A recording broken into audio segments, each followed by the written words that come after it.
This is Ethan, and I'm here with Dave, and together we are Dave and Ethan's 2000-inch Weird Al podcast, episode 94-inch. On this week's episode, we interview Ryan Barna, a Grammy-nominated writer and sound historian who recorded Weird Al on Edison wax cylinder for the very first time.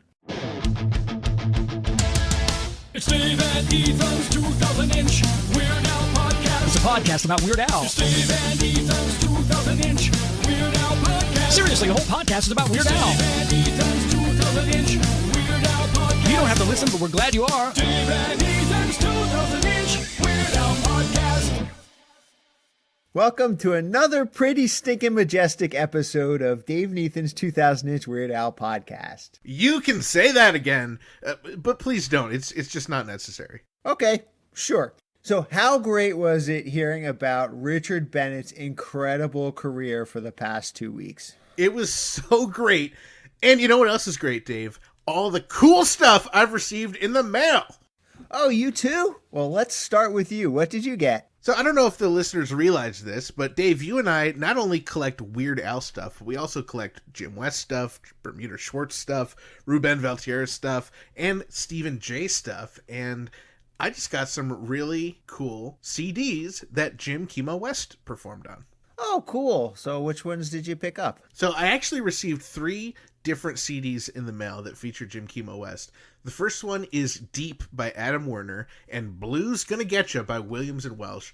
But the third one is the one that really impressed me the most. So the singer's name is Marina V, and not only is she just a fantastic singer and musician, she really went above and beyond with this CD I bought from her. So she emailed me thanking me for buying the CD, and she was asking me questions. I let her know I was a fan of Kimo, and she had a lot of really nice things to say about him. So when the CD arrived, not only did she sign and number the CD, she also wrote my name on it in Russian, which, she's from Russia. And so she also put in like a signed flyer. She also put in a postcard featuring a photo that she took of this building in Russia near where she grew up, and wrote a personal note on the back of that. So really just went above and beyond and made it such a fun experience to receive that in the mail. So I just wanted to give a plug and recommend her music to both you, Dave, and to our listeners. So her brand new CD just came out last year. It's called In V Minor, and the track that Jim is on is the first track on the album. It's called Cold, Cold Winter, which makes sense if she's from Russia. And you can check out her website at marinav.com. That's so cool. I'm definitely going to check that out. Yeah, and what's really exciting is she's also doing some live online concerts. She's got her own Twitch channel, twitch.tv/marinavmusic. And, we're still emailing back and forth a little bit. She's so friendly. She let me know that she plans to have Jim on one of her live shows once the pandemic dies down. So that'll be really cool to watch for. And once we know that's happening, we'll definitely let you guys know on the podcast. It sounds like we're going to have a road trip out to Siberia one of these days. Oh, absolutely. So, Dave, what kind of stuff have you gotten in the mail? All right, well, before I tell you what I got, Ethan, I got to give you a little backstory. Back in the 1980s, this was before you were born, it was all the rage for everybody to be wearing these jeans jackets that they decorated with patches from their favorite bands, and they had their pins and everything, Michael Jackson, Madonna, Megadeth, Metallica, whoever it was on your jeans jacket if you were a fan of that band. And, basically whoever had the most patches and the most pins had the coolest jacket. Well, for years and years, I would go to the mall and try to find a pin that had anything to do with Weird Al on it. The closest I ever came was maybe Michael Jackson or Madonna, but there never was a Weird Al pin that I could find that was sold at the mall. Right. Well, I'm sure you had, the other Weird Al pins that were like official merchandise. It sounds like you just wanted to find something at the mall to fit in with all the other ones that were sold at the mall. Yeah, I know there were a few that were released. There was that Dare to Be Stupid pin, and then there was King of Suede pin, and later on a Headline News pin and a Alapalooza pin. But there was never that one pin that you found out in the wild. Those, I think, were all sold through close personal friends of Al or at the concerts. There never was that one pin you found out in the wild at the mall. A little while ago, I was looking through eBay and I found this lot of vintage 1980s pins, and mixed in with that lot was an actual Like a Surgeon album cover pin. Whoa. I've never heard of that before. I don't think it's an official pin, but it's pretty stinking majestic. Nice. I mean, it is really nice. I got it the other day, and of course the lot arrives. I open up the cardboard box. It's just filled with pins of 1980s music stars. Madonna, Cheap Trick is in there. Michael Jackson. There's a whole bunch of boy bands and people I don't even recognize. But I'm finally ripped through. I find the pin, and it is even better than I imagined. It is clearly a vintage 1980s pin. It was exactly what I would have been looking for as a child in the mall.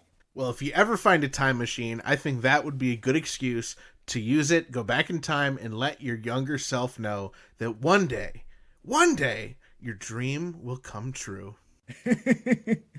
I feel like my childhood is now finally complete. I have finally found the Weird Al pin that I've been looking for after all these years. Now, all I need to do is find myself a jeans jacket to put it on.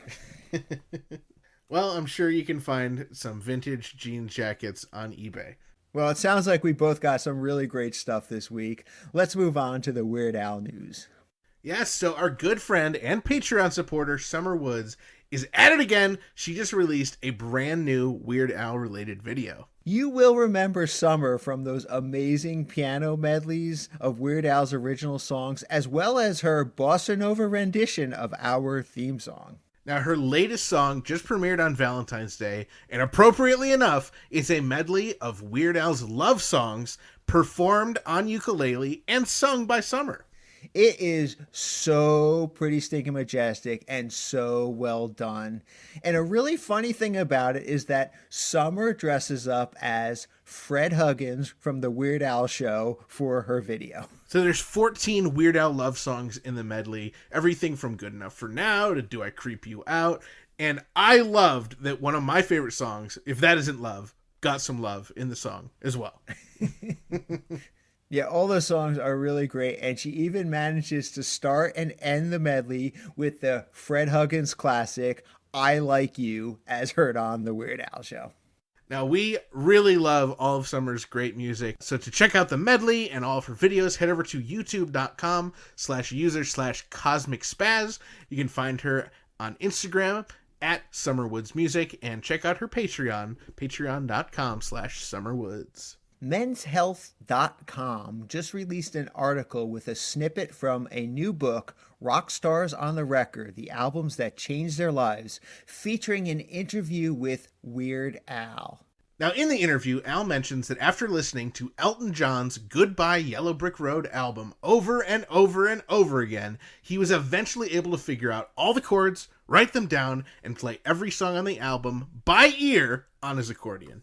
Al also mentioned that he'd often entertain and annoy people in his freshman dorm at Cal Poly San Luis Obispo by playing Elton John's Funeral for a Friend on his accordion. I would love to hear that. Now, I'd have to bet that our guest on episode 100-inch, Joel Miller, Al's college friend, was probably around to hear him play that song once or twice. Now, the question is, was Joel one of the ones entertained or one of the ones annoyed? Well, I guess we'll find out once we hit episode 100-inch. Did you hear that? I sure did. You know what that means. That means we've got a message on the 347 Spatula Hotline, the official hotline of Dave and Ethan's 2000-inch Weird Al podcast, which is sponsored by Angel Valenzuela and David Cash, two amazing Weird Al fans and podcast supporters. Thanks for sponsoring our hotline. Let's take a listen.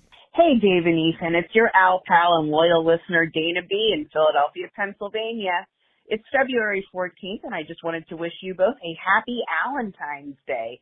That's right. Last year, I declared that February 14th henceforth be known as Alentine's Day, a day for self-love, self-care, and, of course, honoring our pal Al.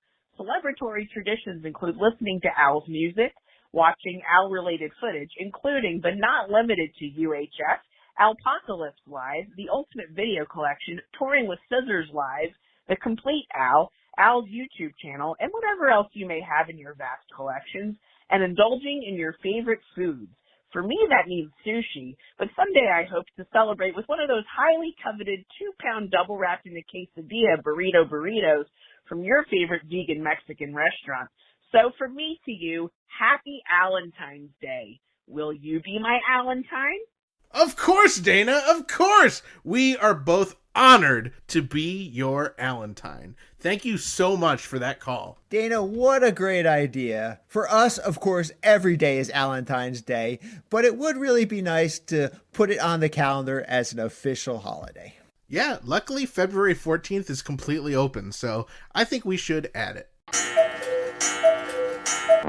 Well, that noise means there's another message on the 347 Spatula hotline.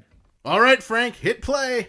Hi guys, this is Jackson Scoggins from episode 69, Time Traveler Extraordinaire. I'm just calling to let you know that this week's episode is brought to you in part by vegan Mexican restaurant Burrito in Troy, New York, home of the 2-pound double wrap to the quesadilla Burrito. Come on down to Burrito and Burrito, your Burrito. Find them at burritosquare.com and at Burrito Square on Instagram. And remember, not every burrito is a burrito, but every burrito can be burritoed. Have a good one, guys. Well played, Jackson. We see what you did there. So at the moment, we have 3 sponsors on the podcast, and with just one phone call and your continued support of Discover Darwin, you managed to insert yourself into every sponsorship for this particular episode.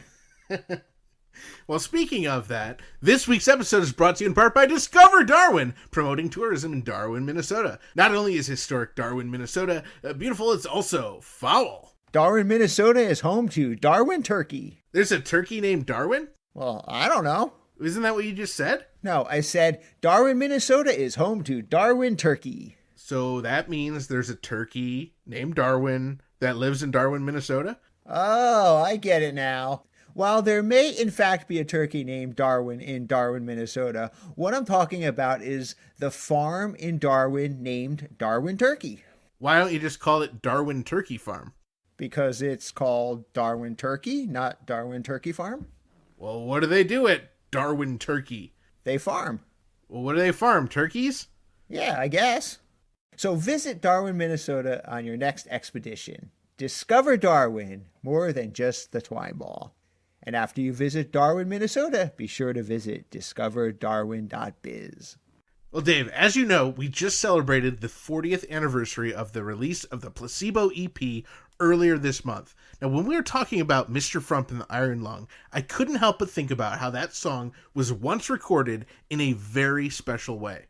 Ethan and I are really thrilled to have our next guest on. His name is Ryan Barna, and he's a historian on pre-microphone recording, especially the Edison wax cylinder. And get this, he actually recorded back in 2018 on the ridiculously self-indulgent ill-advised Vanity Tour. He recorded Weird Al Yankovic's very first wax cylinder recording. So Ryan, welcome to the podcast. I'm so excited to hear all about you recording with Weird Al. Well, thank you. It's a pleasure for me to be here. Now, I guess before we dive into the recording with Weird Al, I would love it if you could tell us a little bit about this technology that you're an expert in and how you got started. Well, I actually got an interest in this stuff when I was a teenager, which was actually quite a few years ago. I've been into LPs and 45s, and then I just got fascinated with the earlier technology. It's like, how early can I get this stuff? And for my 15th, so for my 15th birthday, my parents bought me a Victrola, and that's also an old acoustic machine that's which you wind the spring up and it plays without any electricity. And then after that, it kind of just eventually snowballed into cylinders and the cylinder technology.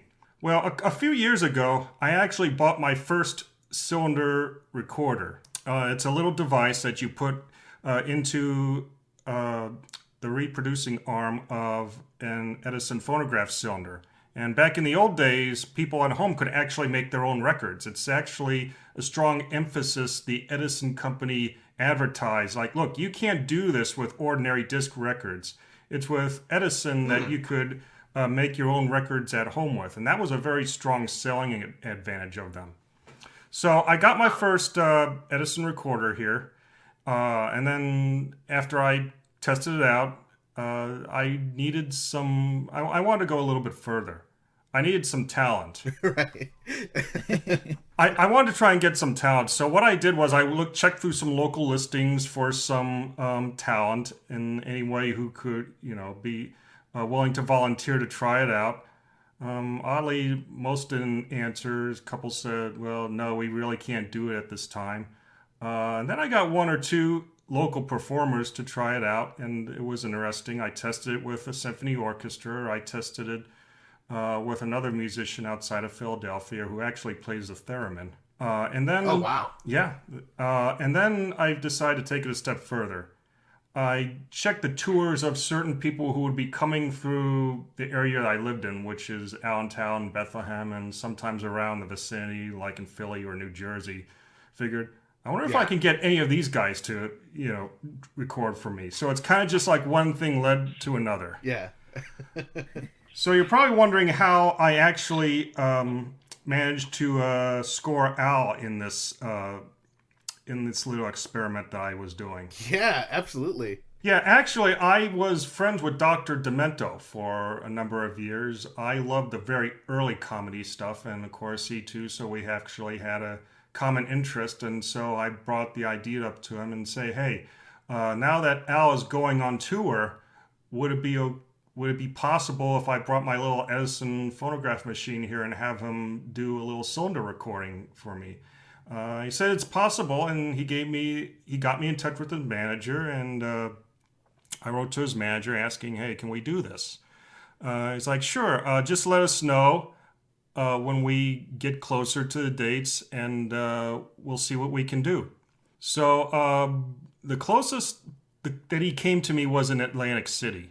So I drove for about 2 hours down to Atlantic City, and I set up my little phonograph machine there, and his manager let me in. And I was actually interested in finding out that his manager went through, I think it was a family's old box of things, and they actually happened to find old Edison phonograph cylinder boxes somewhere in their storage. I was quite surprised to learn that. Wow. So yeah, this stuff kind of got around in the old days. I mean, a lot of the old Edison cylinders were among the cheapest records on the market. They were a little bit less expensive than disc records, so this stuff actually spread around quite a bit in the first decade of the 20th century. Before we get any further, can you tell us just exactly what a wax cylinder is? I'm just picturing a giant slab of wax, and I'm sure it's not just that. It's a whole bunch of mixtures, but the chief ingredient in the manufacture of old wax cylinder records is stearic acid. That's a key ingredient as what the composition is. Because in those days, if you want to make your own records, you had to find some kind of material that was hard enough for playback to not be damaged. But it also had to be soft enough so that when you run your cutter through, it'll cut nice and cleanly. So it was kind of, a mixture of that. And the thing that is so fascinating about when it comes to acoustic recordings, this is what it's primarily called. It's acoustic recording. It captures the raw sound waves as they are being emitted, and it will reproduce the diaphragm physically. It captures the raw sound waves physically, and it's able to cut directly into a record I think of it as being a little bit more authentic than an actual electrical recording or something that is done with a microphone, and that's what's so unique about it. Oh, wow.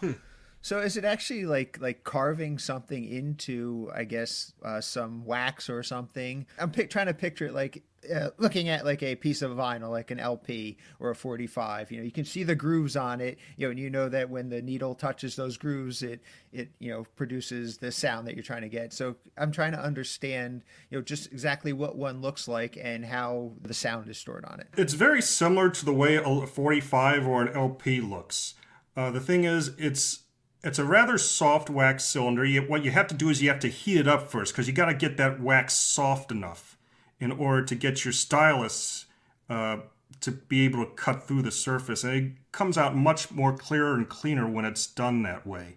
So what you have to do is you have to spend maybe anywhere between 10 or even 15 minutes heating the cylinder up under a light bulb, and that kind of gets the cylinder to be soft enough. You don't want it so it doesn't actually melt, but the surface will get soft. So when it gets warm enough, then you put it on the cylinder mandrel, which holds the cylinder and it turns it around.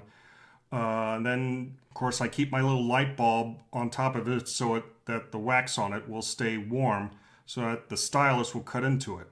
And this little reproducer that fits inside of the little reproducer arm of the phonograph, you put that in there.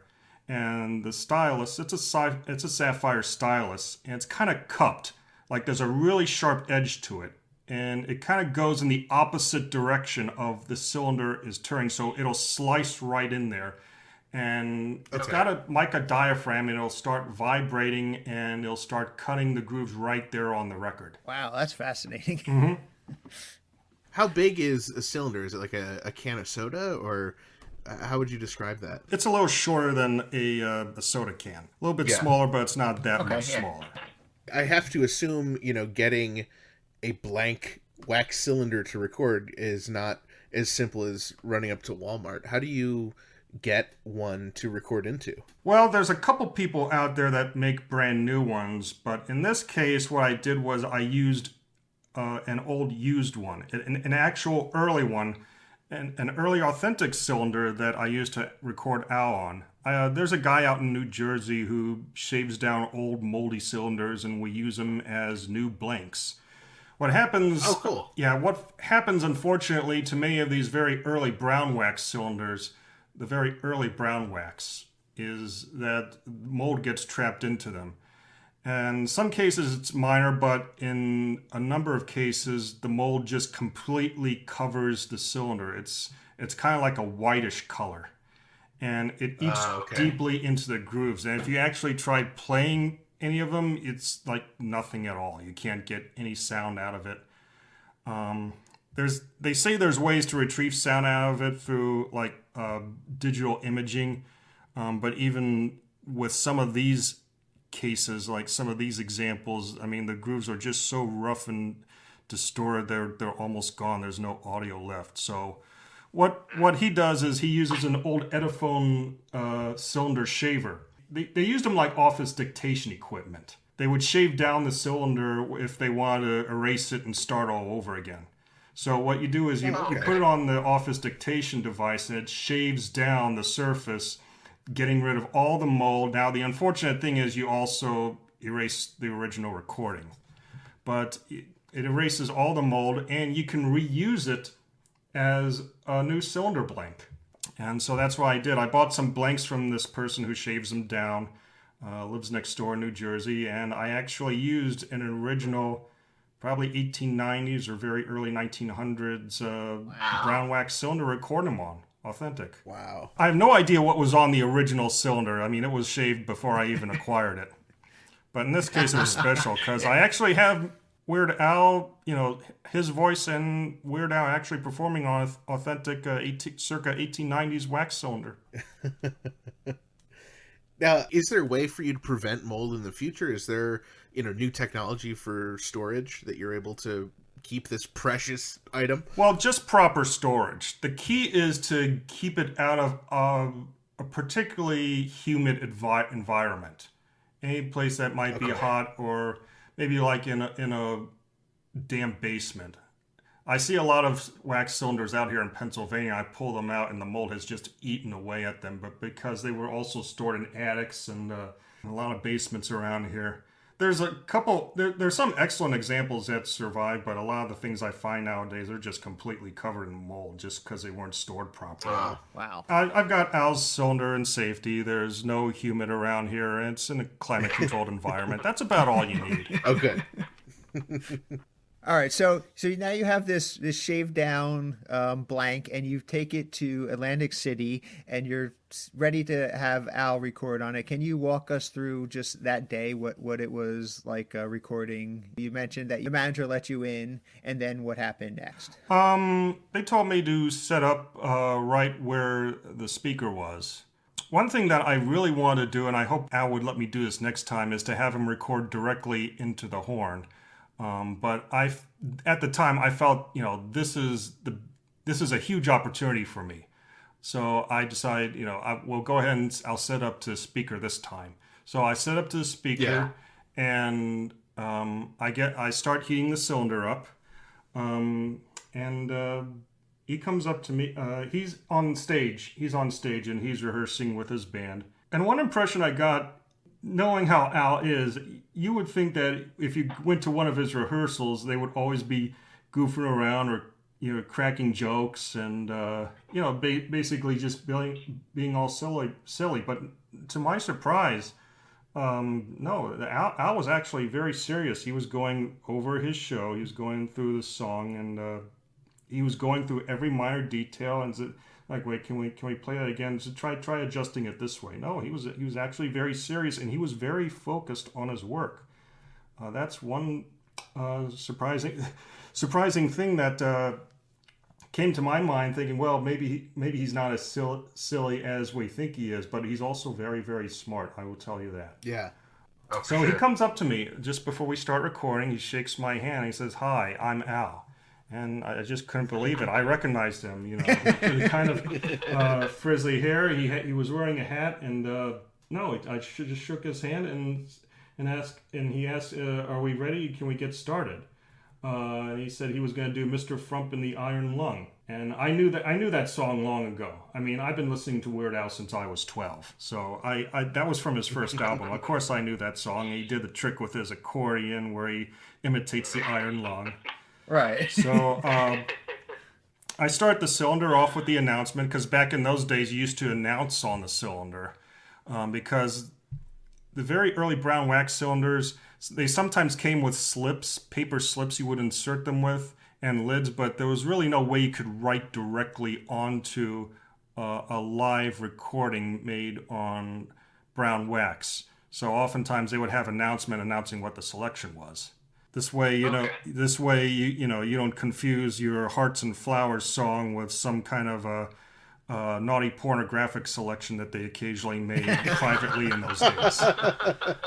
It's true. It's true. They did. Okay, so I announce on the cylinder, Mr. Frump in the Iron Lung, played by Weird Al Yankovic. So I announce the recording right there, and we started playing. And believe it or not, we actually got a fairly good recording of that number. There were a couple of flaws that did entail. First, it turned out the stylus that I was using on my recorder had a little bit of a blunt edge to it. So it gives the floor of this cylinder grooves a little more of a surface noise than I would like to. And because the tones of when he does the imitation on his accordion were so soft, they didn't exactly reproduce all that strongly.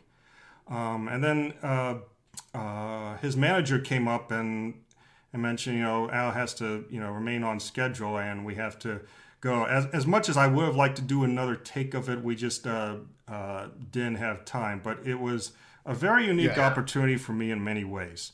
I got to have one unique recording of Weird Al that apparently that nobody else owns. Nobody else owns. I got to see a private performance. Got to meet him. I got his autograph. I got my picture taken, and I even got on his Twitter feed for a day. So, I mean, honestly, I don't know what I did to deserve all that, but it was an absolutely thrilling and amazing experience. And Al is such a great guy. I can't emphasize that enough. I would like to meet him again someday. And we can discuss a little bit about that in just a bit. Wow, that just sounds incredible. I'm curious, how long can your recording be? What is the maximum length for a wax cylinder? Well, for a wax cylinder, it depends. In my case, the maximum I can get onto a regular 2-minute cylinder would be 2 minutes and 15 seconds. And that's just with a common recorder, because it's carried by a feed screw. The reproducer, it's not like a floating reproducer where it floats freely. It's actually carried by a feed screw, and that screw is about 100 threads to the inch. and that helps carry it along. And that you can get about 2 minutes and 15 seconds on a very common recorder like that. Now they made very rare. Later on they made very rare 4-minute recorders. They made 4-minute recorders, and you can actually record up to maybe 4 minutes and 15 seconds or so. And that one it's a smaller recording stylus, and the feed screw is about 200 threads to the inch, which actually makes it a longer record. But they're very rare, and I thought, he probably doesn't want to do something like 4 minutes. But plus, I didn't have one at the time, and right. I decided, we'll try it with a 2-minute. Do you have a 2-minute selection? Because we'll just make it short and sweet. Mr. Frump and the Iron Lung happens to be one of his shortest songs, so we decided to do that one. And it also has, a very classic feel with the, very prominent accordion in it. So I think it was a really great choice for multiple reasons. Mm-hmm. Now, Ryan, you actually brought us a recording of the recording, a digital recording of the wax cylinder recording. And I would love to play a clip of that right now. So let's take a listen to a selection from your recording on wax cylinder of Mr. Frump in the Iron Lung. Mr. Frump in the Iron Lung, sung and played by Weird Al Yankovic.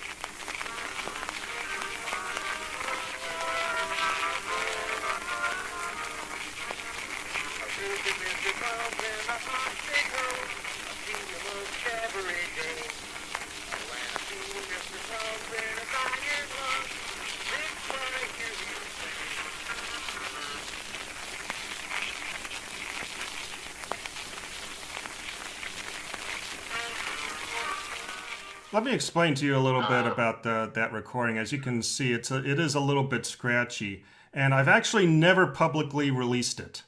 In fact, in this program, you're probably going to be the very first ones to actually have the public listen to some of it. There's a couple reasons why I have not released it. First, I wanted to try again because I figured I can get a better recording of it. I actually have a hotter light bulb. It's a carbon bulb. It's one that was made in the early 50s, and they used to use them out on Coney Island, and it would burn really, really hot. In fact, it's so hot you can actually see the bulb smoking. You have to be careful with it, though. But I can actually I have a hotter bulb. I can make the wax a little bit, I can make it a little bit softer. And I have a second recorder now that's got a nice fresh cutting stylus on it, and the few tests I made with it actually comes out a lot smoother and cleaner, and with not as much surface noise. And I wanted to do it again. I didn't release that because I figured I wanted to try again. I wanted to try getting a better recording, and and I could use that one to demonstrate, the improvements I've made with my little experiment cylinder recording here. I know a couple of those fans were interested in hearing what it was and what selection it was, or at least at the very minimum what it sounded like. But overall, it's still, I'm my own strongest critic here. I think I could have gotten I think I could have gotten an improvement on, and I didn't want to release it until I actually had something a little bit better. It is actually pretty noisy. Speaking as one of those fans who has wanted to hear it, it really sounds incredible. And I mean, I guess hearing the noise and hearing the imperfections is kind of part of the fun of it, because we can hear Mr. Frump in the Iron Lung anytime, but actually hearing it being reproduced on a wax cylinder, that is just absolutely incredible. It's a constant learning process, especially in the art of acoustic cylinder recording, because there's several things you got to keep in mind.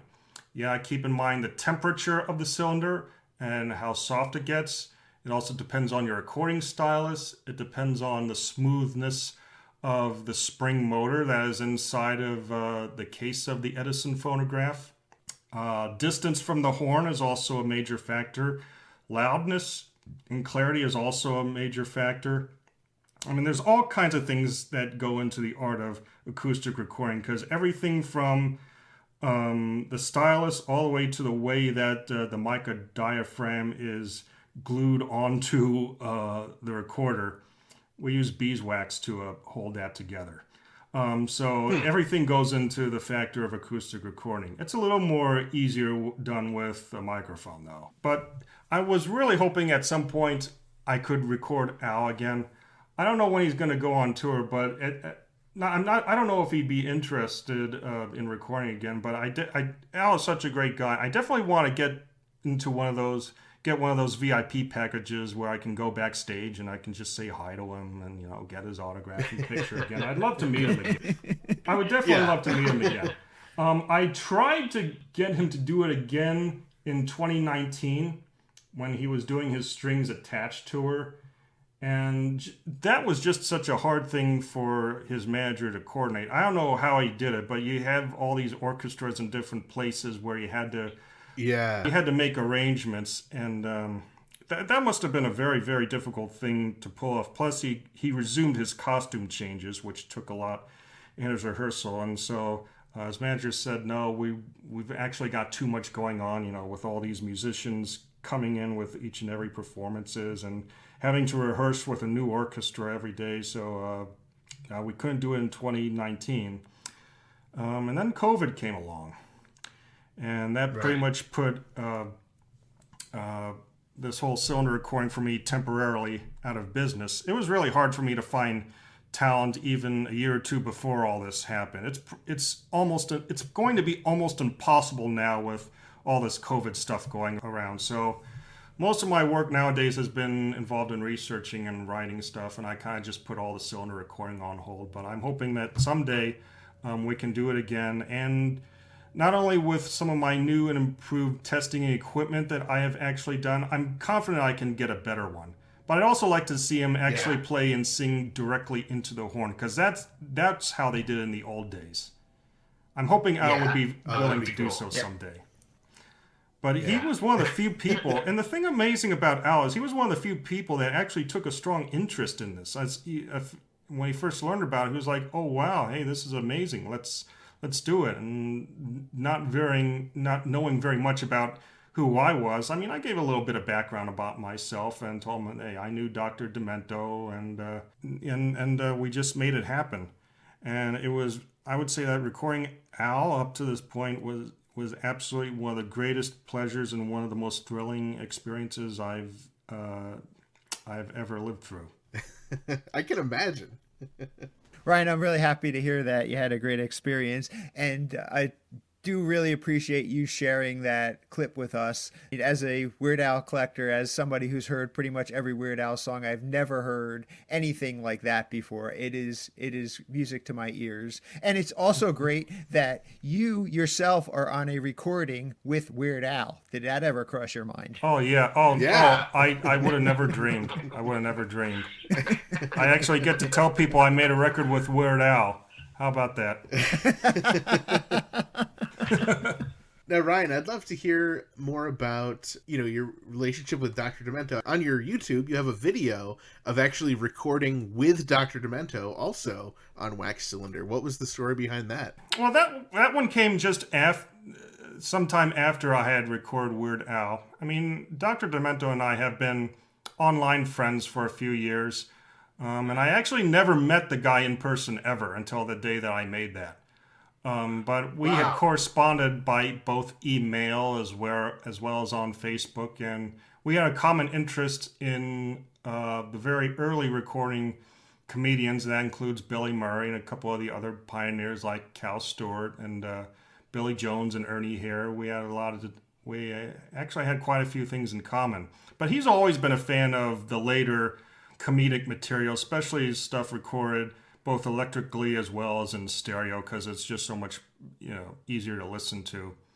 But he did issue an LP not just a few months ago of 20th Century Dementia, which is absolutely amazing. I recommend it. It's a long overdue album of the greatest comedy recordings that Dr. Demento selected himself of the acoustic era. So this meeting with Dr. Demento occurred a few months after Weird Al, and I asked, "Hey, I heard you're coming over to Philadelphia to, sign autographs on Record Store Day and to promote your Covered in Punk album. Would you be willing to meet up at some point earlier in the day and try cylinder recording? And he was like, sure. I mean, he didn't even hesitate for a second. It's like, sure, he'd be more than willing to. And I just said, hey, you can just do whatever you want. It's about 2 minutes in length. Just feel free to record anything you want. So he came up with his own monologue, which I know he had to think of a little and revise a little over. And we actually met in the hotel he was staying at. They actually let me borrow a room for a day. And I set up my recorder there, and we met in a hotel room. I had my person who does my video right there. He was videoing me, and somebody who was also working on a story about me was also sitting there kind of taking notes, seeing how the process went. And so Cool. So we had a little audience of myself and my photographer and a fellow journalist, and we were watching Dr. Demento cut a cylinder live right there in our little hotel room. Wow. I tell Dr. Demento, it kind of reminded me of the old days of the Petrillo Recording Ban, which occurred just after the start of World War II. This occurred in 1942 when musicians went on strike and they couldn't make phonograph records. So what they did was some musicians held sneak sessions in hotel rooms, and when they got together, they made a few records without letting the union know about it, and then when it was all over, they were paid in cash, and no names were given. They just, whatever appeared on a label would just be an alias.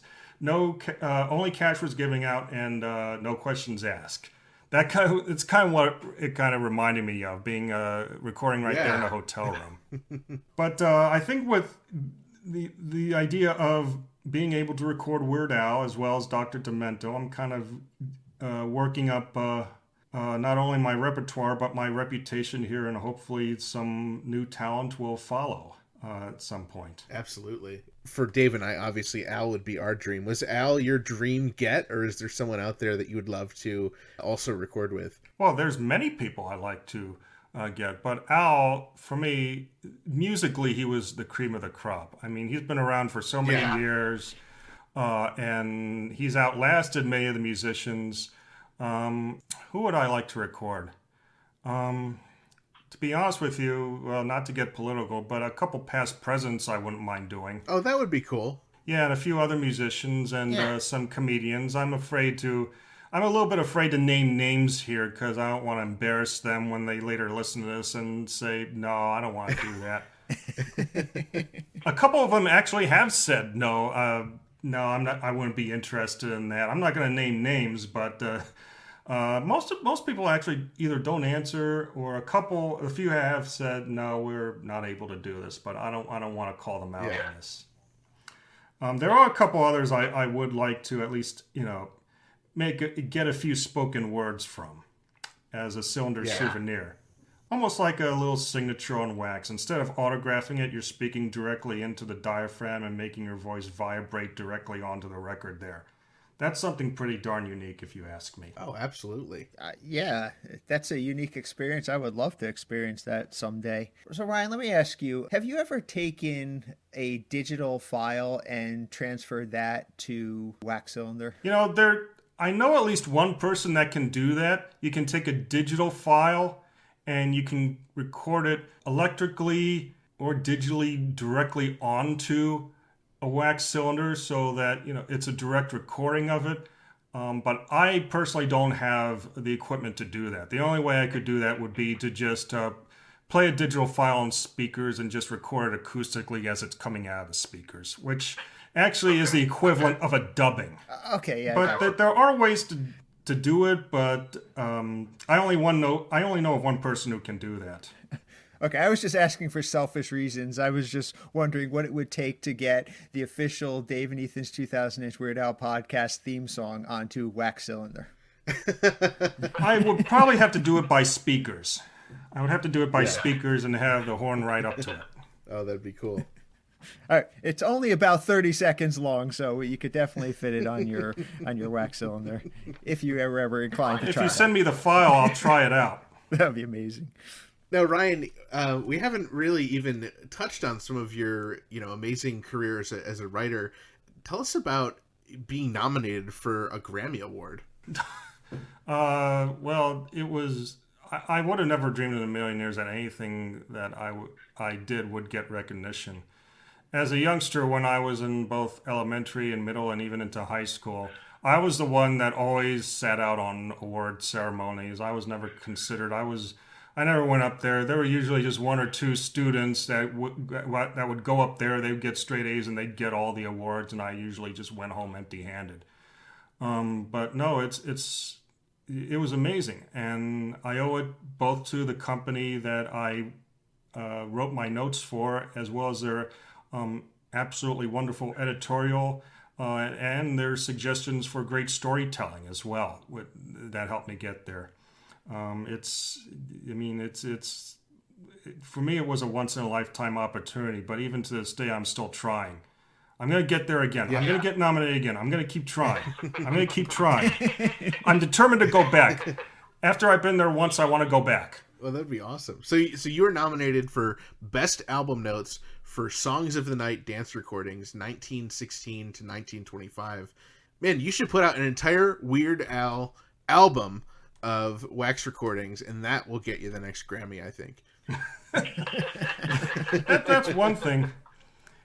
I do wonder if there'd be interest in a book. I mean, I could write a book just on my experiences and trying to get people to make a wax cylinder recording with me. Just the experience of trying to reach out to them, let alone actually getting them to do it.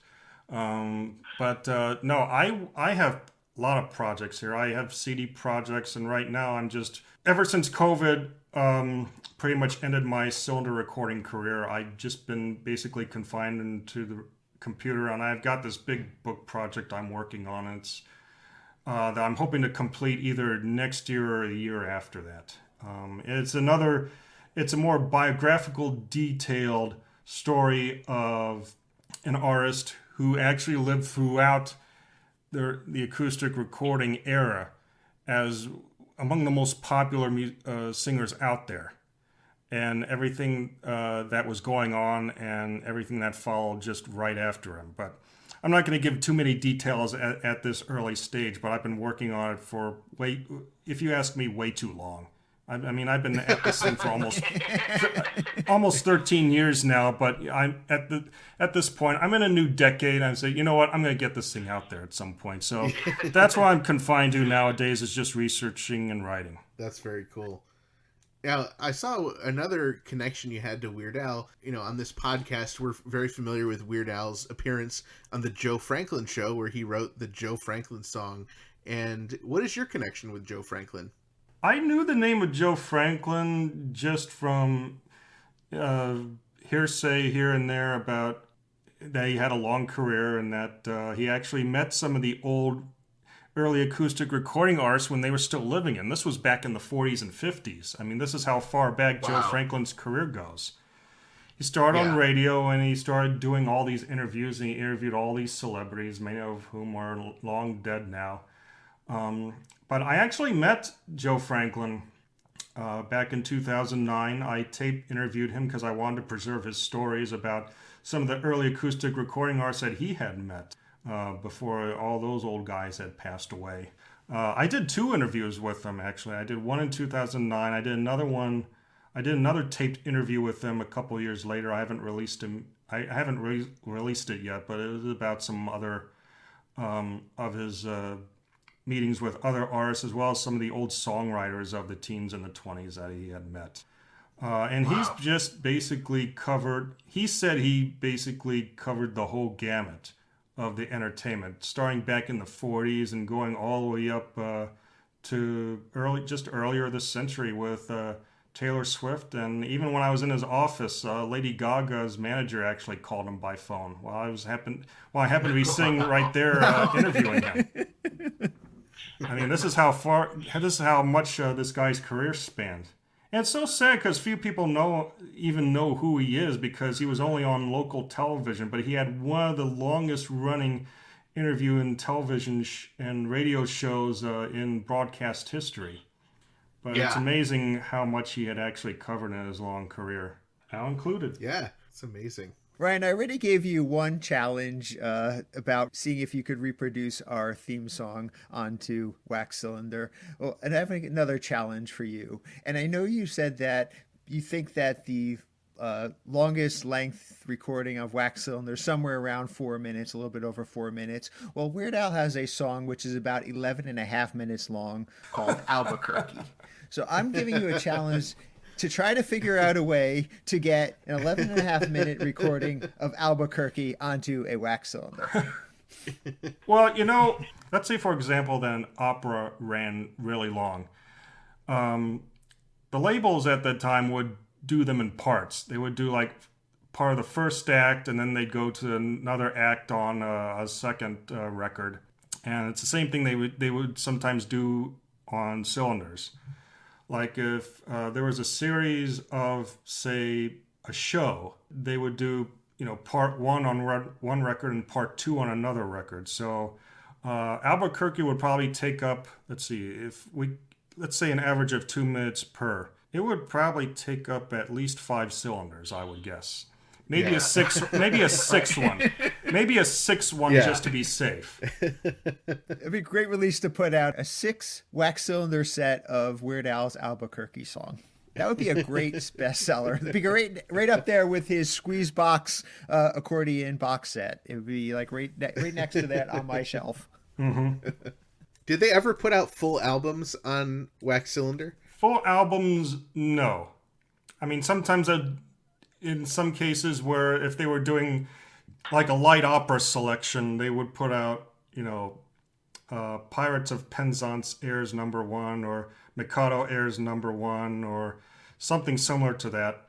I think they did the HMS Pinafore airs on 4 cylinders back in the 4-minute days. They did a set of 4 of those, so they do them in different parts, part 1, part 2, and they would sold. They you could buy them individually, or you can buy them all as a set, which also ran your bill up pretty high too. Right.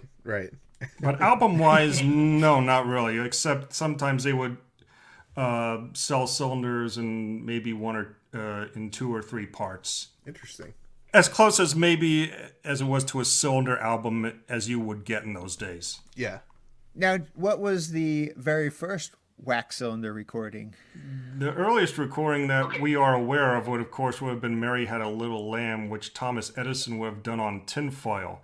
And you would only be able to play that once and then discard it. And the original copy of Mary Had a Little Lamb on tinfoil isn't with us anymore. And then the very earliest commercial cylinders were talking doll cylinders, made in the late 1880s. Those were among the very first cylinders to be sold on the market. Wow. They went with Edison talking dolls. They are very rare today because the sales were a disaster, because the dolls themselves were a disaster. Yeah. Very short-lived. Wow. That's so interesting. And around that same time, there have been early tests and experiments with recording on wax. Bell Tainter did wax recording, kind of using I think it was a cardboard core that was used as part of it, and then Edison perfected it with a cylinder made of solid wax. But what was the first one? That's not really possible to answer because it could have been anything. Okay, yeah. Very interesting. I mean, obviously now, we can record things very easily digital. You can go to any online store and you can pick up CDs, and you can pick up even, cassettes or vinyl. But what are the advantages to actually recording something on Wax Cylinder when there's so many other options available today? Let's just say I don't do this to bring something back, but I do it also as a learning experience. And I think if there's anything unique about recording on Wax Cylinder, it's because it was done live, right there with the artist in person, singing directly into the diaphragm that vibrated the cutting stylus right there directly onto the record, whereas everything you see in the store is just basically mass transferred, mass reproduced and duplicated. And even on LPs, it's the LPs. Even those were dubs. Even those are dubbings. They were dubbed from tape masters. and then they were mastered onto vinyl records. But with a cylinder, you get the original. You get the original performance, unique performance right there. Right. Wow. That's about the only advantage I have that I could think of. Now, sound quality wise, it has a lot to be desired. But it's the earliest way people would be able to hear their music. So these wax cylinders, they weren't really then mass produced if you had to basically record each one. You couldn't just, or could you take one recording and then duplicate it over multiple wax cylinders and then sell them? Well, in the very, very earliest days, in the early 1890s, you only were able to do it one at a time. You could only do it one at a time until they developed something called a pantographic process. And they would play the cylinder there and dub it onto another cylinder. And of course, you'd be losing a lot of the quality right there as you were dubbing it onto another one. And then they came up with the mold process, where they took the original master and they duplicated it through electroplating. And they would mold the cylinder right there into the mold, and they were able to make duplicates of them. So it was unnecessary to record each and every one of them at a time. I think there's at least one company out there in the United Kingdom that actually does this. They can take a wax cylinder master and they can duplicate it on something like a celluloid cylinder, which is not wax, but it's a harder surface that if you dropped it, it wouldn't break. So, and they can actually mold your original and then make duplicates of them. Wow. How cool. Wow. Mm-hmm. So, yeah, eventually they did come up with a way to duplicate cylinders in mass units. But in the very early days, some of the earliest singers, they would have 10 phonographs in front of them at once. They had 10 phonographs in front of them at once, and they would all put new blanks on. They would cut the cylinder right there. They would then remove the finished cylinders, put 10 more on, and then the singer would basically repeat the same song 50 times. And they would come up with dozens upon dozens of cylinders to be able to put on sale that day, either for home use or for use in coin in the slot machines in the arcades. Wow. That's incredible to consider, you know.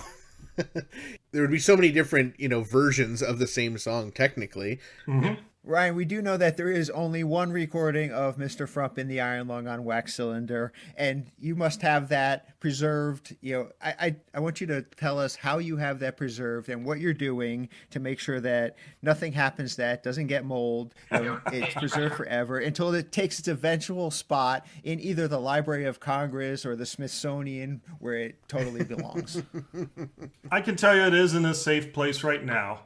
I've played it only once or twice to have it electrically transferred. I'm not going to disclose the location of it. Yeah, that's probably wise with our listeners. Yes. But it's in a drawer. I've got it stored in a drawer. It's in a climate-controlled room with no humidity, and I make sure that no water and moisture in it. Even now and then, I keep it in a drawer with some other things, and now and then if I have the drawer open, I'll check on it and make sure, you know, no fungus or any mold is growing on it. It is labeled, so if anything were to happen to me and they start going through my belongings, they'll see it and they know what it is. I don't know, maybe when I'm done with it, I'll donate it to Bermuda Schwartz archive, or maybe I'll send it to UCSB, which has one of the largest cylinder archives in the world, and they have a website where they have everything transferred, and they have some very rare cylinders on there. So cool. That is two places I have in mind. It's actually right next to Dr. Demento's cylinder too, and I have one or two other semi-celebrity recordings I have made besides Weird Al and Dr. D. So I have those kept next to him, and they're all labeled, and they're all in a climate-controlled environment with no moisture or any humidity. So as long as they're stored, you know, just like that, there shouldn't be any issues. Well, thank you very much. As a Weird Al collector and Weird Al historian, both Ethan and myself are thrilled to hear that this wax cylinder is being taken properly care of. It is my honor. And thank you, Al, for letting me to record you, and hopefully we can meet again sometime. I hope you'd be willing to do it again if you're listening. Thank you so much, Al. It's such a pleasure meeting you. It was a joy of a lifetime. Well, Ryan, we really want to thank you for joining us today on the podcast.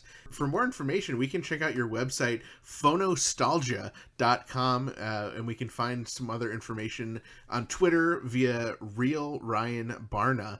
And this was just really a treat getting to hear that recording. So we really appreciate you sharing that with us and our audience. Well, thank you. It's my pleasure to be with you today. Thank you, Ryan, not only for joining us, but for sharing that coveted, amazing track with us.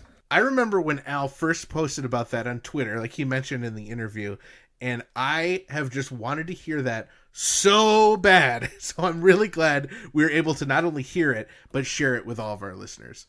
Now, be sure to check out Ryan's website at phonostalgia.com. That's phonostalgia.com.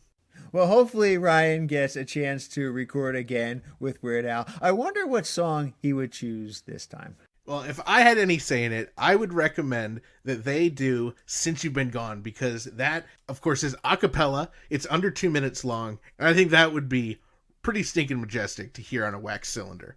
Well, my vote is still for Albuquerque, so either one would be perfectly fine. Each week, we're able to bring you this podcast absolutely free, thanks to sponsors like Burrito, Angel Valenzuela and his son David Cash, Discover Darwin, Jackson Scoggins, and our amazing close personal friend, Patreon supporters Zeb, Blair, Allison, Javier, Kenneth, and Jared, our supporters Dave and Vicky, and everyone else in our Patreon family. Revenue from our incredible supporters on patreon.com/2000inch allows us to continue doing what we love, which is making fantastically fun, funny, and family-friendly Weird Al podcasts for you each and every week. We'd absolutely appreciate your consideration in joining our pretty stinking majestic Patreon family for as little as $1 per month. Are you looking for another way to support the podcast? Well, you are in luck! You can head over to shop.2000inch.com for official Dave and Ethan's 2000-inch Weird Al podcast merchandise, including t-shirts, tote bags, mugs, tank tops, face masks, pillows, and so much more! Find us online at WeirdAlPodcast.com or 2000inch.com, where you can find information about all of our guests and listen to past episodes like episode 73-inch, where we not only talk to director Dror Soroff, but Summer Woods pops in to talk about her first Weird Al piano medley. Please join our Facebook group by heading to group.2000inch.com for episode discussions and other exclusive content, and follow us on Facebook, Twitter, and Instagram. You can find us at 2000inch and also at youtube.2000inch.com. Be sure to share our posts and tell your friends to gill and chill. I'm sure you guys can guess it, but we love it when you leave us voicemail via our 27-hour-a-day podcast hotline 347 Spatula. You might even hear your message on the air. And you can catch our show on Apple Podcasts, Stitcher, Spotify, or the podcast app of your choice. Whichever you choose, be sure to hit the subscribe button so you don't miss any episodes, like the new episodes that drop every Wednesday. We will soon begin airing our series of bonus episodes where we sit down with John Bermuda Schwartz and go page by page, picture by picture, inch by inch, MC by MC through his book, Black and White and Weird All Over. Time is running out for you to grab the book if you want to be able to follow along with these episodes. Plus, it's a great gift to give someone for the upcoming full moon. Thank you once again to Ryan Barna, Dana B., Jackson Scoggins, our male persons, Jim Kimo West for our incredible theme song, and thanks to all of our listeners, subscribers, Patreon supporters, and sponsors, and everyone else who made this episode and podcast possible. Now that the formerly vacant February 14th is forever known as Alentine's Day, we should really focus on what sort of candies they can sell for this holiday. Well, of course, jelly bean and pickle sandwich flavored jelly beans. Oh, and life is like a box of chocolates, boxes of chocolate. Absolutely. And those little candy hearts could say things like, eat it, want to be your lover, bite me. Cavity search.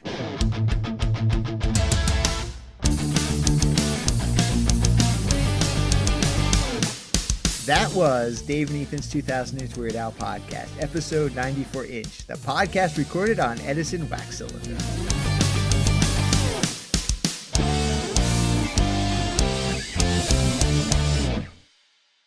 I'm not going to disclose the location of it, but it's in a drawer.